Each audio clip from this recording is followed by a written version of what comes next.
आज का संदेश इस बारे में है कि हम परमेश्वर के प्रिय संतान हैं। मनुष्य के मन में बहुत सी योजनाएं होती है, परंतु जो यहोवा की इच्छा है वही पूरी होती है।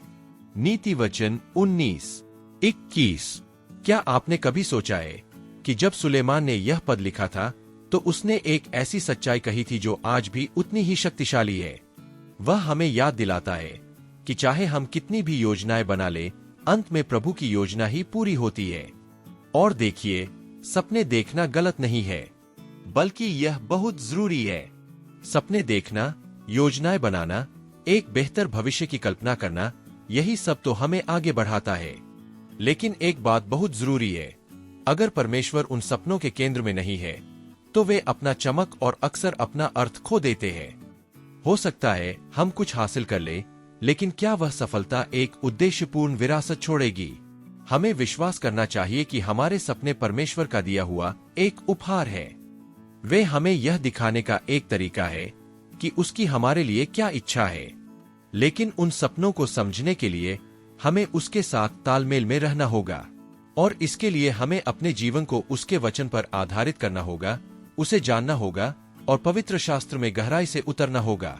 वहीं से हमें मार्गदर्शन, स्पष्टता और उद्देश्य मिलेगा। और यह अद्भुत है कि जब हम परमेश्वर के साथ मिलकर सपने देखना शुरू करते हैं तो वह हमारे चारों ओर सब कुछ हिलाना शुरू कर देते हैं। सच तो यह है कि परमेश्वर के पास पहले से ही हमारे लिए एक योजना है। जब हम उसे समझने लगते हैं तो हम उसकी इच्छा के अनुसार जीने लगते हैं। वह रास्ता तैयार करता है, दरवाजे खोलता है, हमारी यात्रा को व्यवस्थित करता है और हमें वही रखता है जहां हमें होना चाहिए।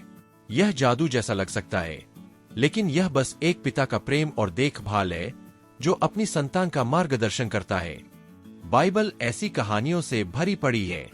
साधारण लोग जो सीमाओं से भरे थे, परमेश्वर द्वारा असाधारण तरीकों से उपयोग किए गए, क्योंकि उन्होंने उसके साथ मिलकर सपने देखना स्वीकार किया। उन्होंने संघर्षों, सतावों और कठिन दिनों का सामना किया, फिर भी अडिग रहे। और यही तो कुंजी है। कठिन समय दंड नहीं होते, बल्कि वे हमें गढ़ने, हमारे दिल को उसके अनुसार बनाने और हमारे विश्वास को मजबूत करने की प्रक्रिया का हिस्सा है। तो अगर आज आप किसी कठिन दौर से गुजर रहे हैं तो गहरी सांस लें। परमेश्वर ने आपको नहीं छोड़ा है, वह आपको तैयार कर रहा है।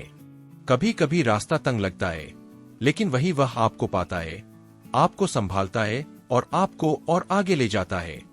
आखिरकार सफलता का मतलब सब कुछ पाना नहीं है। सफलता है वह बनना जो परमेश्वर ने आपको बनने के लिए बुलाया है। यह उसकी संतान के रूप में जीना है। और जब आप यह समझते हैं कि आप कौन हैं और आपके जीवन में परमेश्वर कौन है, सब कुछ बदल जाता है। और अगर आपको दैनिक भक्तिपाठ पसंद है तो मैंने इस वीडियो के विवरण में एक पुस्तक की सिफारिश की है। यह एक बेस्ट सेलर है जिसने लाखों लोगों के जीवन को प्रभावित किया है। अगर आपको यह संदेश अच्छा लगा हो तो चैनल को सब्सक्राइब करें। परमेश्वर आपके दिन को आशीषित करे। बहुत धन्यवाद और कल फिर मिलते हैं।